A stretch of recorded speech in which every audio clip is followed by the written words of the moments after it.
I'll have to think about what I would say. I'd say, hey, I know you don't know me, but I live right here. And if you ever get lonely, I would love to take a walk with you.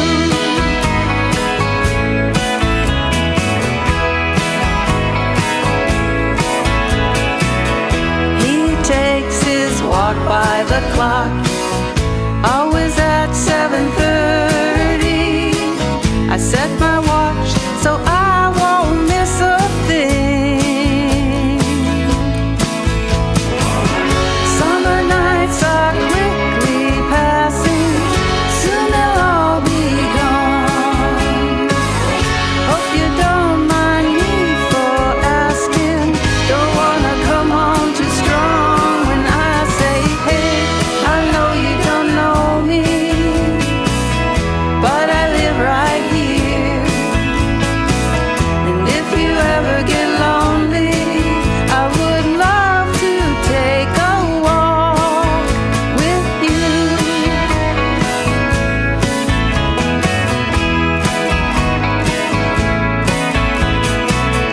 I wish upon a star tonight, and if I get the timing right, maybe all my dreams will come true. When I say, hey, I know you don't know me, but I live right here. And if you ever get lonely, I would love to take a walk. I would love to take a walk with you.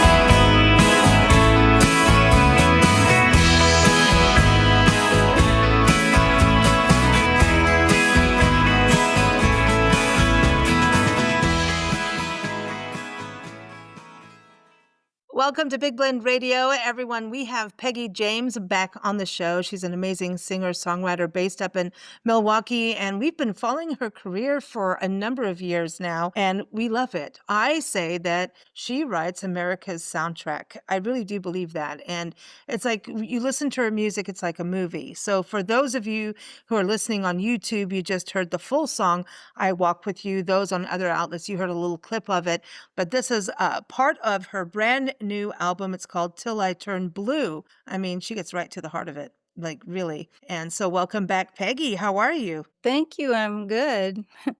Thanks It's for having me on for you. how many years has it been now? It's been a while.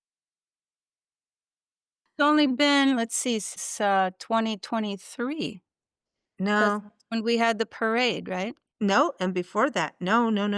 It's Okay. because we did Paint Still Wet, 2020, at least 5 years. Yeah. Yeah, the parade, we did that when I remember talking to you while we were in Indianapolis. And then Paint Still Wet, we were, I think, in Arizona at the time. And I think we may have even talked to you before that. I'm not sure. But it's been awesome. And I mean that about writing an American song track. It is like a soundscape of America with words, right? Mhm. Because it's visual. Your music is very visual, and I always feel like I'm inside a movie when I listen to your albums. Yeah, when I write a song, it's always a story. I love writing Exactly. stories, and putting them to music. What inspires you story-wise?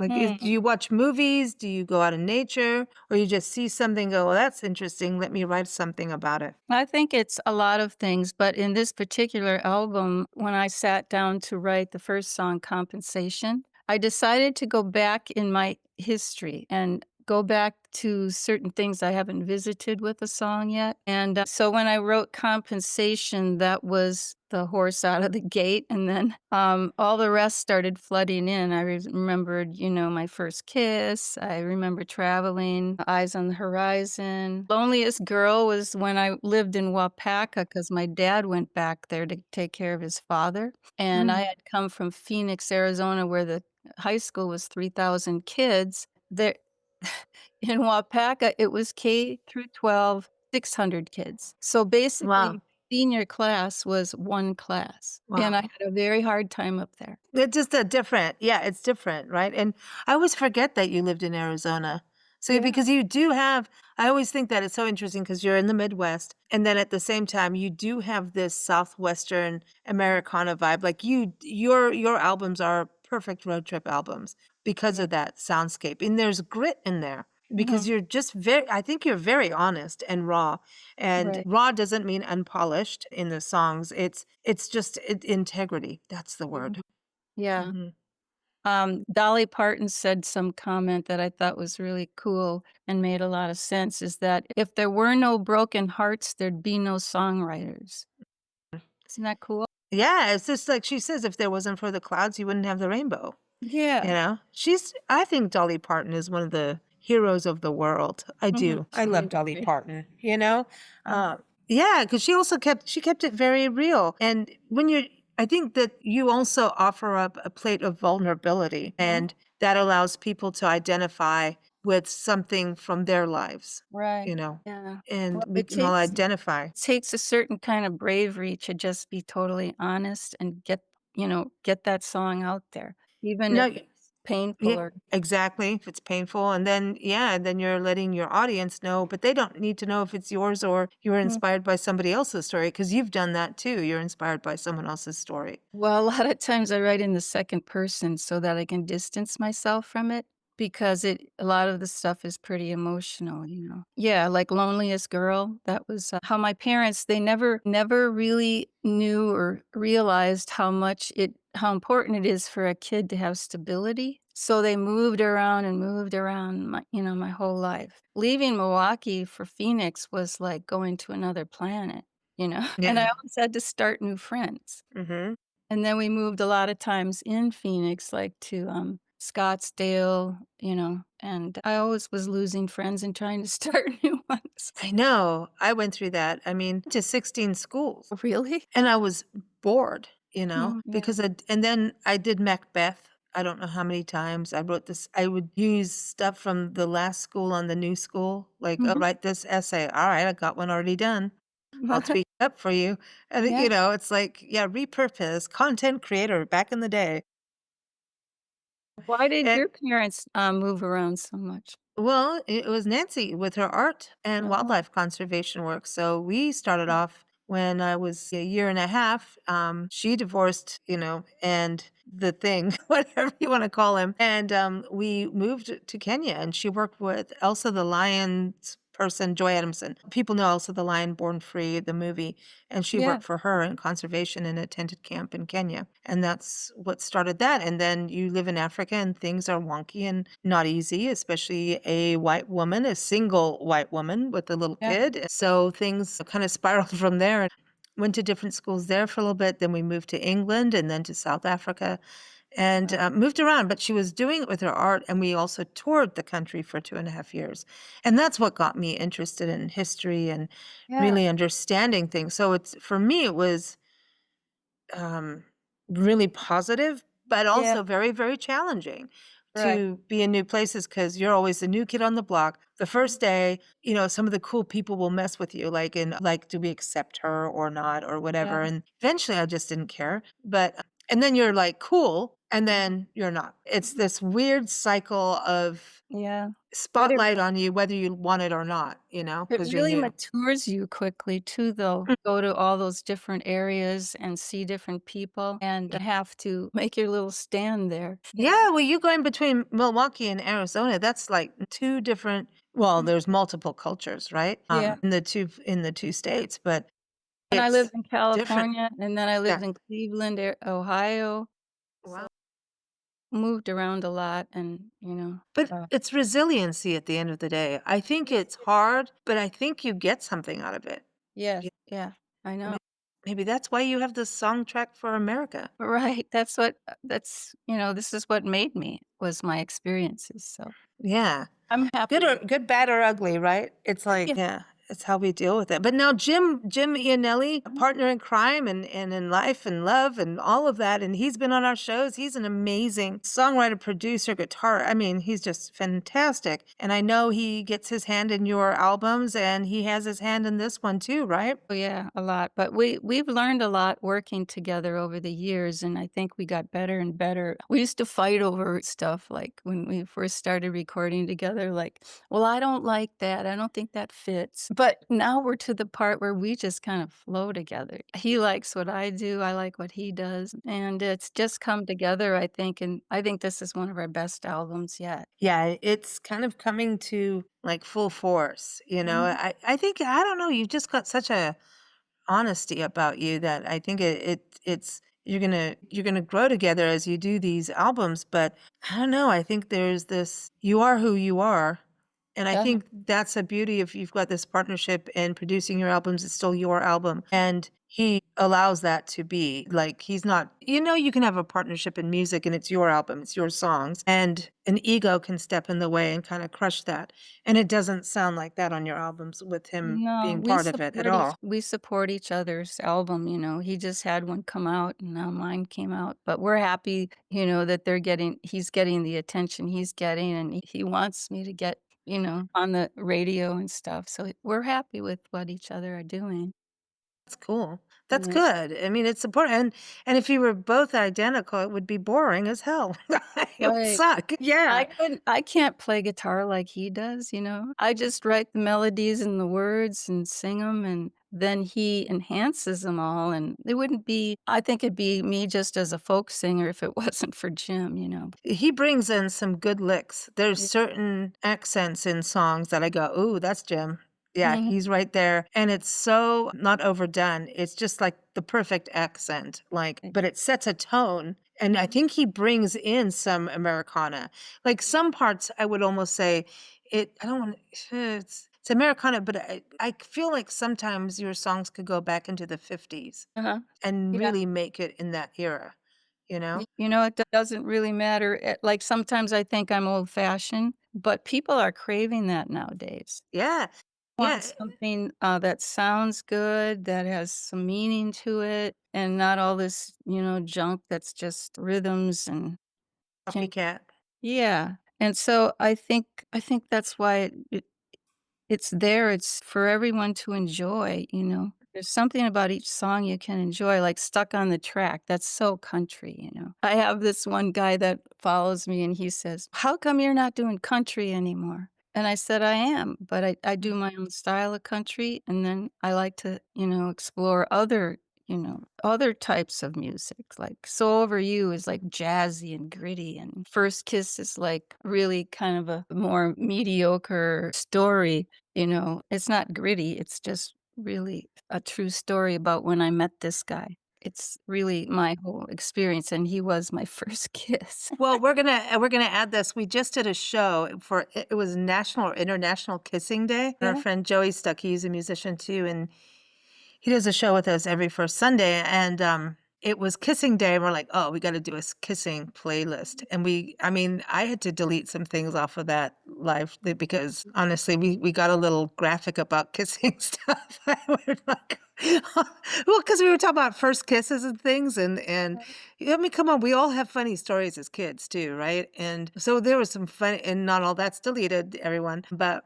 I'm gonna have to add you to our playlist with that because that was good. what it was about, because there's such an innocence to it, and it's like an adventure, and then, like, for me, I had pure disgust and Mhm. freaked out because I was like, "My gosh, there's a frog in my mouth." Like, I didn't know, like, a tongue was gonna go there, and it freaked me the heck out. I was like, "Ew," because I was still a tomboy, and I was like, "What?" Because Mhm. and then, later we all change up, but Mm, it's like when you first drink coffee as a kid, you don't like it, and then later you love it. yeah, That's.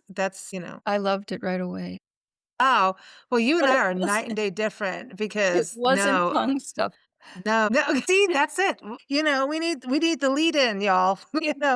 That kid just did that, and I'm like, "Ew," I was a Mm, little yeah, girl. I was like, "Ew, he's got a mhm. frog." Mhm. Yeah. But yeah, it's, those are songs that people identify with their so I Mhm. think when you say, like, American Storybook, I think what it is you can capture the sense of place. You Yeah. always have a setting in your song where you don't necessarily know exactly what state or city, but you have Mhm. the feeling of where it is, and we can say that since we really travel the country all Yeah. the time, there's a sense of place, and I think that is admirable, and that's gotta come from your upbringing Mhm. and being around and then performing live. Doesn't that give you feedback in your music too as you write, Oh, yeah. performing live? Yeah, when I perform, it does. I haven't been performing too much lately. We're just mainly recording artists right now, and, I think that that's something that's, everlasting. It's something you create, but playing live is a whole different thing, and, it's yeah, it really gets you because people like it, and they listen. It's hard to find a listening place, though, in Milwaukee. We played at the, what is it called? Coffee House in Milwaukee. I don't know if you've ever seen that. They always Mm-mm. have live music there with everyone. So we did a gig there and they were really like, "Oh, thank you for coming," Kinda pumps up your ego a little bit. Well, you get some response. Like, you Yeah. put an album out and you want, like, to see people's expressions, Mm? But Yeah. I was gonna say, the live music thing is changing. I just did a show about this where people are talking about tribute bands are taking over, and it's not even cover bands anymore unless you're in a dive bar, and it's like the live music scene has changed. I'm thinking it's gonna become more like for musicians and storytellers like you and Jim, the storytelling is key Yeah. as with your songs, that it's gonna become more house concerts. Yeah, that's true, yeah. Yeah, the story really draws people in, so to listen more and Yeah, have an experience, yeah. without Mhm. your phone.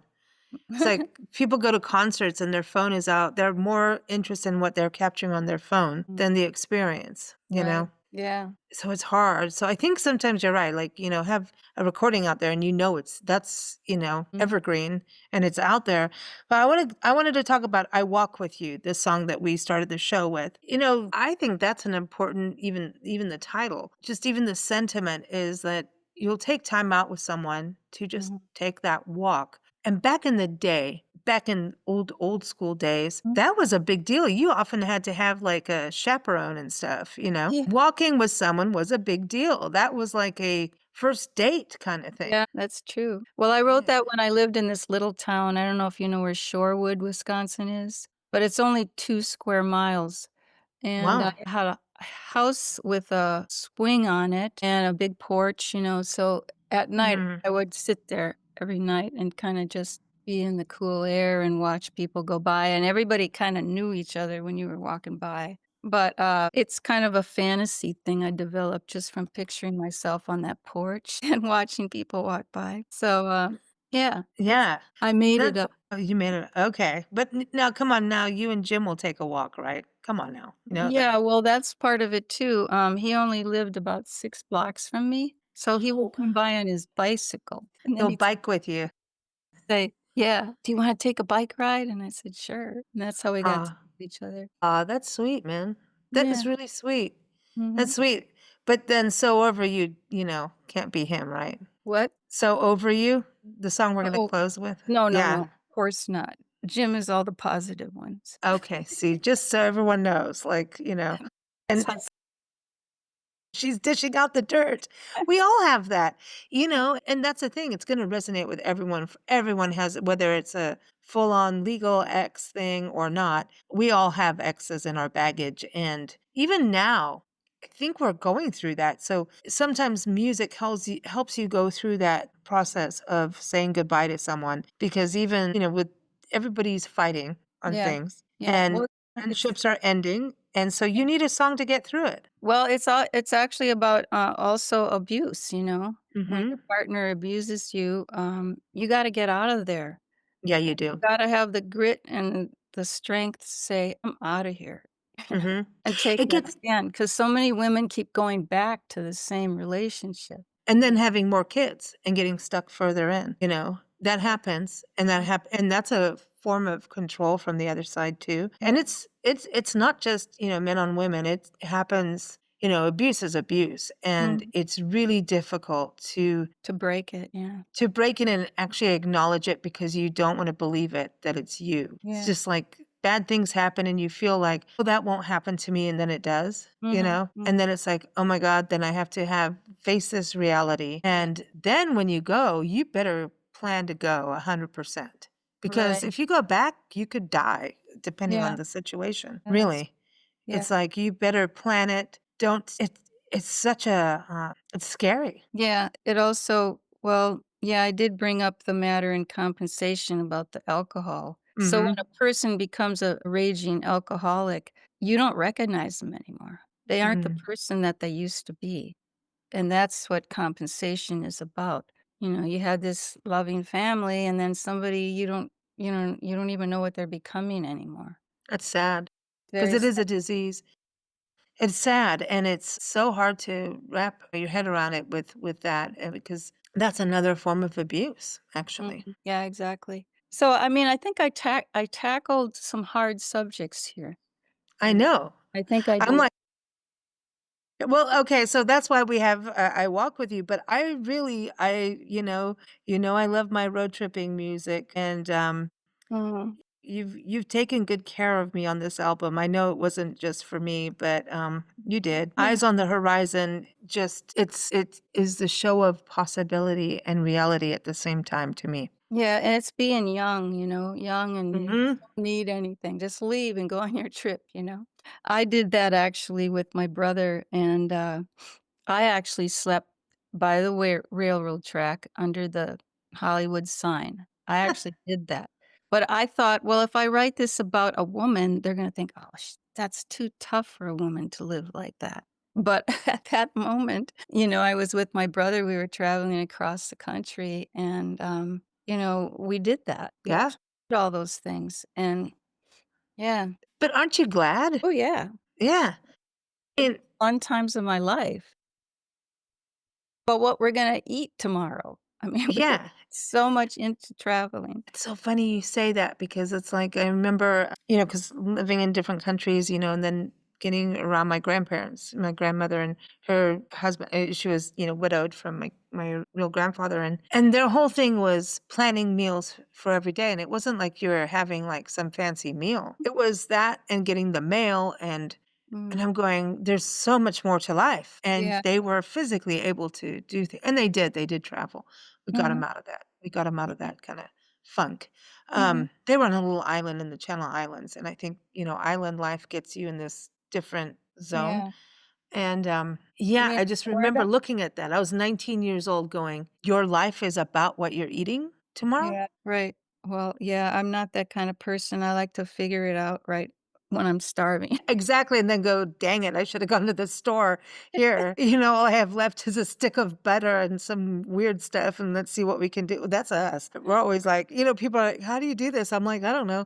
And then, because 'cause you're traveling all the time, our food thing is the weirdest thing, and we call it's something interesting, and we both know. It's like you're coming to the end of your supplies, you wanna go get you can't go buy a whole thing of mayonnaise or a whole thing of Right. salad it's Mhm. a very weird thing being on the road, even though we're in homes and stuff like that. It's you have a few days where, okay, you could buy a roast chicken, but then, you can't do it everywhere. And it's an odd thing. And so you just kind of sometimes eat the most bizarre concoctions. And sometimes they turn out really good, Yeah. you know.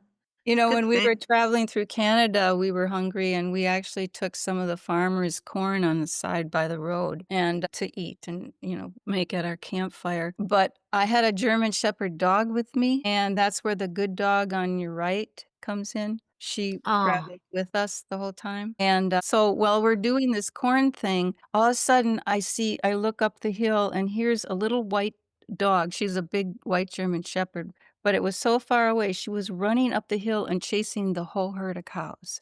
And I uh-oh. thought, "Oh, no, she's gonna get shot or something." So I Mhm. started screaming for her to come back, and she finally came back. That was one of the things I remember. Wow. But this is like you did the American experience, Yeah. you know? Mhm. And I think more of us have to do it, but not for selfies on Instagram, Right. you Well, it's a know? whole different thing about traveling now too, you know? We used to Yeah. hitchhike and stuff like that, but Yeah, I know. Not now. no, can't do that anymore. No, I wouldn't do that now, but, like, traveling is yeah, I mean, Nancy and I do I mean, we're on the road full time, so we do have the ulterior lifestyle. It's a whole, like oh, it's interesting. Like, Mhm. we keep threatening to do a whole other radio show just on traveling and going to rest areas and seeing there's, like, a whole subculture, and it's kinda cool, actually, because there's a Mhm. it's back in the day, if, as kids, I'll go, "Okay, you're teenagers or young adults going off and, sowing your seeds and having a good time before you get serious about life," and, Yeah. the whole do the house, the family, the career, and women maybe not, so you need to go be a nurse or a teacher, depending, right? And not knocking nurses and teachers at all, Right. but just saying that was at one point the only education you were allowed to do, Right. in generalizing, But there is a whole freedom now that people understand people can travel and still be Mhm. good citizens and put it in, and it doesn't mean we don't work. Just because we want a freedom of the road doesn't mean we don't work. In fact, I think we're actually more with it in a way. We're Right. more organized than people who are at home all the time. I don't know. People are like, Because you "How do get you that organize all this?" You have to, you know? because you get that release from going on a vacation. Like, we just went to Kauai and, all the Oh, islands cool. with, my daughter, husband, and 2 kids, and we had a great time there. But it really clears out everything when you travel because it's a whole different scenery, and you get to relax, okay? And you gotta go back to the grind, but it helps you, you know? When I worked as a secretary at an elementary school, I and, Jim asked if I'd marry him, I said, "Only if I get 2 vacations a year." Stipulation, 'cause the only thing that could keep me behind that desk, freedom of travel to get me through all that. And I worked Wow. 30 years at that place. Wow. Yeah, 30 years. till I retired. Wow. Yeah. That's amazing. So you have this, like that's kind of a balance of loyalty and freedom holding hands. Right, Isn't well that what our country is actually supposed to be? yeah. Ooh, oopsie. Well, I Not had being 3 kids I political. was raising too, so I That's had to loyalty. have that anchor of income coming in. Yeah, commitment to them. Yeah. Wow. Well, that's the thing. I think you're telling people stories that they understand. I mean, Nancy and I were just talking about this. As we travel, we pet sit and been taking care of a little dog recently that's been, trembling from fireworks, and it's been like quite frankly, we've not had sleep for a long time. Mm, And I'm not no joke. And it's okay. And I was talking to, a travel writer who comes on our shows, and she's been dealing with, stuff. And she goes, "You said this the same that reminds me of how it was when I had kids." And she goes, "I have no clue how I did that." She says, "I was younger then." But she says, "If you got 3, 4 hours sleep, you were the luckiest person on the planet." She said, right. "I don't know." And I'm like, "Yeah, I'm now in the middle age zone. It happened to me last year." And things changed. Even your belly just said, "Oh yeah, no, good luck. You can't just everything just changed immediately." And it Well, can shove it. But anyway, but she said, like it is when you're younger, you don't realize it, but how much you balance as women with kids, work, kids being sick at night, babies mm, crying, all of that. It's right. a massive. If I never had my mom to babysit my kids, I don't think I would have been able to do what I did because I was a musician during that time too. Ooh. So I would rehearse several times a week. I'd play out on the weekends. Sometimes I was up till 3 o'clock in the morning. And then I'd have to be at work at 7:45. And luckily I had this other person that worked with me. And she always said, "Peggy, you go home and take a nap. I'll cover for you." And I did, Oh, just for an oh. hour of sleep. Yeah, that's humanity. Isn't that what we're seeking? Yeah. Is that Right. we need that. We need more of her. Mhm. Yeah. Well, do you think with your music and your albums, because I think so many people can identify because you are a storyteller, like at the top. Like to me, that's where your main, that's for me, my Yeah. opinion, just how I connect with your music is you're telling me the story, and then the story I can listen to multiple times, and each time I get a different texture, Yeah. or a different insight, and it allows me to ingest a story the way I want to when I need to, Yeah. you know? But do you feel like by being a storyteller that you are aiding those listeners, humanity in general, right, to find answers to maybe when we're so hectic. I don't know if I've just been doing too many shows about this, about our society is so stuck to phones. They're Yeah. angry, everybody's arguing, we're stressed out, we're overtired, and I can put myself in that boat too. Mhm. And yet when it comes to music, like we were working, I mean, we've been working, we're doing some huge projects, and I'm just like, we have to put music on, otherwise we're not going to survive. As soon as we put music on, I'm like, we can do anything. Yeah. And I wonder about that as a songwriter with stories and really good music that also doesn't overclutter.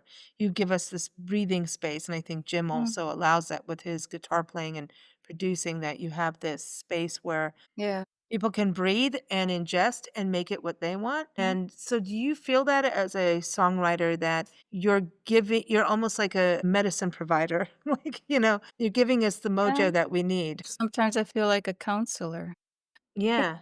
because I've been through so much. Yeah. I know how people feel. So a lot of this comes out as kind of a healing thing. Yeah.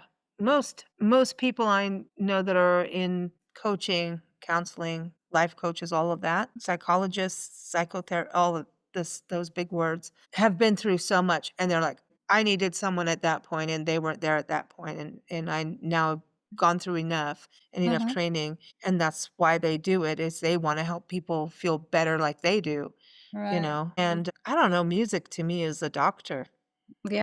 That's why Dr. John is Dr. John. Yep, Yeah. that's right. And You know? as a songwriter, that's my therapy is to write songs. When I get an idea, I have to get it out and I have to make a song out of it. And so that's my therapy. If I don't get that out and write that song and give out that, feeling of that moment or advice, then I'm all choked up. I don't That's know a if you've song in ever had that itself. feeling. Yeah. Yes, yes. You have to get it. You need the release. And some people turn to sex, drugs, and rock and roll. Well, it's true. I'm just saying Nancy's giggling on the side here. Yeah. But it's really true because writing like poetry, I did that, Mhm. poetry was my way, but then I realized like songwriting Yeah. actually poetry and songwriting are two different animals, and I think people keep putting them like you can take poetry and put it to music. No, it's two different beasts in a Yeah, way. sometimes It is. somebody gives me a poem and they say, "Make a song out of this," and it's impossible. Yeah, it's different. There's a different beat, and you can mess with the beats in a poem Mhm, because it just is so two different animals, and they're both beautiful and mhm. important and necessary. I really am like, we need more poetry in the world. We do. We need to spend time on that as a society, I think. But in songwriting, doing what you're talking about, it's like, yeah, that therapy part of it, but then you have to translate it from the therapy to the Yeah. music. You're taking something that maybe was positive or negative and creating something out of it. Like I think Leonard Cohen always talked about that a broken glass would create a light, something that was broken Mhm. in the dark that people would, it actually creates a fragment of light. I'm not saying it correctly, but you know what I'm talking about, that he I love Leonard famously said, Cohen, yeah, he's so awesome. I miss him too. Yeah. He was sensitive and strong. Mhm. And I also miss Tom Petty. Oh my God, don't even start me. He was like everybody in my family loved him, to Yeah. go to his concerts when they came to Milwaukee, and, I don't know, I just loved everything he did. Part of our travels took us to Gainesville, where Oh, he was yeah, where he lived, and I got all stuck into what he did in Gainesville, and he used to go to there was, like, this weird pool, like a swimming pool, but it was like a nature kinda pool, and mhm, all the kids would sneak in and go in there, and now it's closed down, and then the bed and breakfast we were staying at, I think it was Magnolia Plantation, I think is the name of it. Really cool people, they were landscapers, and they took this Victorian home, and it had a extra room, like an extra roof room, but the tax people couldn't tell about it because mhm. it was back in the day how they taxed you, and the architect hid the room, so it was pretty cool. But Oh, they had pieces of his childhood home or house or something in there that Uh-huh. were given to him. It was, his band had stayed there. And when they came back, and they have a Tom Petty Park and murals, and Oh, cool. they That's in really Gainesville, Florida is where he's from. we were there, a couple let's see, when was that? About a year ago with my family too, and I didn't know that, otherwise I would've looked something up to see about him. Yeah. No, he's all over. And October, I think, is his birth date. And I always like keep meaning to post stuff about him. And yeah, because you talk about an American songtrack, right? Yeah, He's right.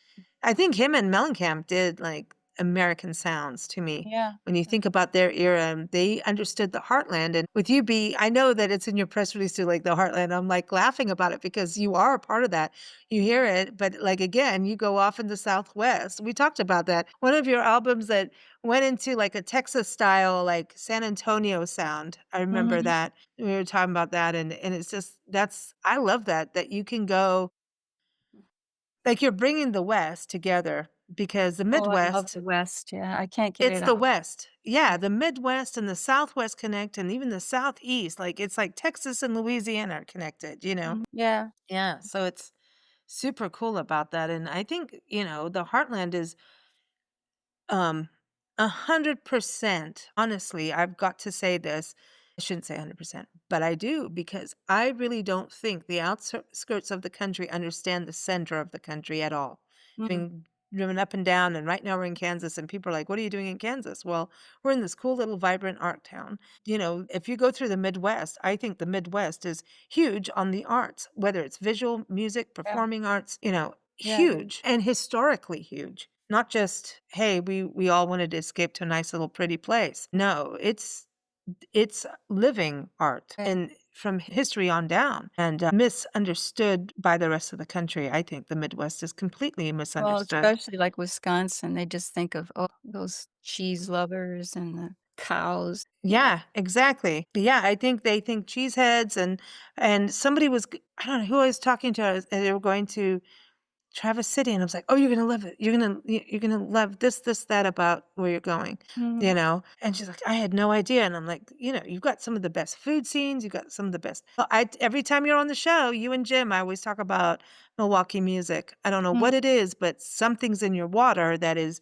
I don't know if it's the winter that makes the introspective thing happen, but you guys are creating such amazing music in Milwaukee that I think it should just be. And I think the Midwest knows that, but, like, does California know? Does LA know? New York City? Yeah, but there's a lot of people leaving California now. No kidding. Yeah, Yeah. so you guess where they're gonna come? Midwest. Yeah, here Well, it it's true. goes. Like, right here, we don't have hurricanes, we don't have tornadoes where we are, we don't have flooding, and we don't have earthquakes. You do have a ton of snow, and I had to watch my language on that. I just had to tell you, I'm just Oh, sorry. I love it. I love Yeah, snow. yeah, I know, yes, and you've got songs on that too, some of my favorite songs. So does my dog. Yeah. Was the one song "Tire on the Snow"? There's like like you're driving on the snow. It's one of my favorite songs. I can't remember. I'm terrible at titles of songs. Sorry. I just listen. Fall Snow, is that one? That's it. Yeah, That's fall it. mhm. Yeah. Yeah, yeah. What album was that? Nothing in between. Yeah. We did that album with you too. Yeah. Yeah. Yeah, we've known each other longer than we thought. Mhm. There we go. Yeah, I think that was the first album you came on the show with. Yeah. Well, it's summer now, so now everyone can go and take a walk in the summer. And then, you know what? I love that. Taking a walk is the best thing. It is. I love it. So I wanted to ask you Till I Turn Blue, the title track, the album title, right? Mm. Tell us about that. Well, I don't know if I should. Well, if you people can just listen if you want. That's okay. I don't Like, care. it's kind of a dark song, and it's also about, child abuse. If you listen to it closely, you will hear, "Take the innocence of a child." That's one of the lines, and I have a friend who lives in Ohio, and her little brother they were a Catholic family, and they all went to, mass every day, but the priest said they wanted him to come on the weekends, and her little brother used to cry his eyes out and say, "Please, I don't wanna go." But the parents said, "You have to go, you have to go." Well, he ended up committing suicide when he was a teenager. And I know this is very dark, but this, has happened. Mhm. And it was that thing that inspired the song about, the Lord. They say that vengeance is the Lord, and I sure hope he gets some. Well, if you listen to those lines, you'll see how this kind of fits into that. And then I have had someone in my band who I kind of wrote this spiritual song once. It was kind of like a gospel song, and he said, took a walk for the break, and he said, Peg, I don't want to do any songs that are spiritual because I was abused as a child, and I don't want anything to do with God, and I don't want anything to do with religion. And I said, well, I understand that, it's a terrible thing. So it's those two incidents that inspired me to write that song, and that's the hardest topic to touch. I just did. We had a podcast air today on it, a little bit on it, touched on it. I went there and like all of it. Like I shouldn't have, but I did because I could. It's those songs are so important, and because it's dark and some people like me, and maybe not even pick up on what's going Yeah. on, right? And then others will go, I'm not alone. And Right, so and then there's that 2 lines, "Should I hold my breath a little longer?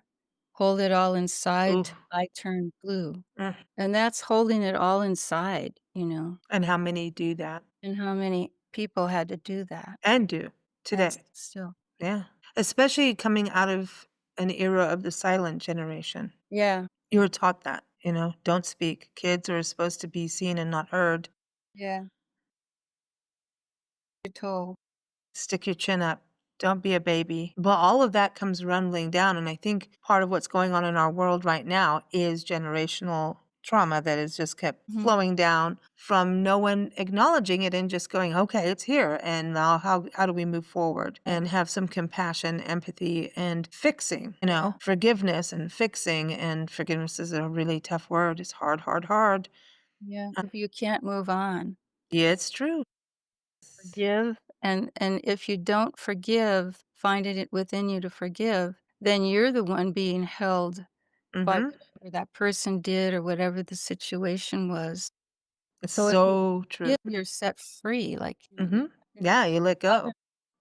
not Yeah, you gotta let go. Yeah, You gotta let go. No, I love that, and music so that's the thing, I think, like, movies, music, books can be such a personal experience and that you can identify with. You don't have to talk to anybody, you don't have to have opinions, you can do that on the outside if you need to, just have a discussion, but internally, you can identify yourself in those places, and then you're not alone, and it gives you some spark of hope and some spark of strength to move forward and make yeah, positive change, you frees know? you. Yeah, that's what it is. And so we're going to close with So Over You. We did the perfect thing. It's perfect. This is so good. So that's it. And Jim is on that too. And Jim Eannelli has been on our shows for years as well. And he's fantastic, man. He really is. It's not desert, it's dessert. Dessert. He cracks me up. Yeah, he's awesome. So everyone, you can keep up with Peggy James musician on Facebook, but the album's out on Spotify everywhere. And if people see you live, they can get a CD, right? So this is also out in CD format. Yep, it is. Yeah, it's on all the streaming places, so YouTube has it also. Yeah, cool. Cool, cool. Well, All thank righty. Well, thank you. Thank you. Well, everyone take care and we'll be back in touch soon because you know what? Peggy will have another album, right? you. So I know, right? Are you writing another one? Come on, I No, know. not yet. You gotta take a break. Well, hopefully we'll come see you first, We'll Okay. see you. We've been threatening to see you for years. I know. And but it'll happen. It'll happen. We're doing a lot in the Midwest now, and next year you can expect us going up and down between Minnesota and Winnipeg, all the way to New Orleans, up and down as we do all this work on the Jefferson Highway, and which is having a revival as of America's very first vacation route. And I know you're on the side. You're not quite on the route, but detours are always good in life. So Well, we'll let us detour. know. We will for sure. Thank you so much. It's always a pleasure, and it's always good to have new good music from good people. So thank you. All right, thanks, Lisa. I'm never crying over you again. Not a tear will be shed. I'm much better off all by myself. Go find somebody else. You can't hurt me